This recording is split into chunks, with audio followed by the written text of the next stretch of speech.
many years, for almost 20 years, I worked in historic house museums as a tour guide.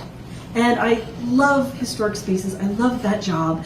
But when you are a tour guide in historic houses, there's a question you get almost every day. Someone will walk in and they'll look at the beautiful historic space and they'll say, is it haunted? And early in my career, there was something about that question that bothered me, and I was kind of an asshole about it.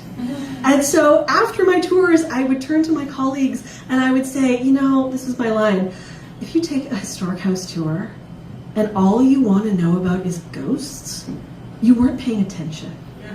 Like, what an asshole, right? So joyless. But the thing is, I think I was a bit envious of the people who were asking, because I was someone who had, at that point, never seen a ghost or felt the presence of one. I hadn't had that experience, but the people who were asking me, they had that experience. They wanted to tell me their ghost stories. They wanted to tell me what they'd seen, what they believed, and I think I envied them because their view of the world was just a little bit more magical, a little bit bigger than mine, and I wanted some of that. And as the years went by, I calmed down a little bit and I became a little less judgmental.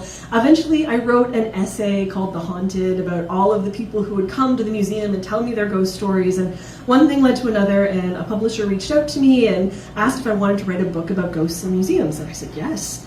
But the thing is, I didn't want to write a book of museum ghost stories because that's great, but there are already a lot of books like that. And I found that I was actually less interested in what happens when a ghost finds a person and haunts them, and more interested in what happens when people try to find ghosts. So that's what the book is about. It's about all of the ways, historical and modern, that people have tried to find and speak to and communicate with ghosts. And to research this book, I did a lot of weird things.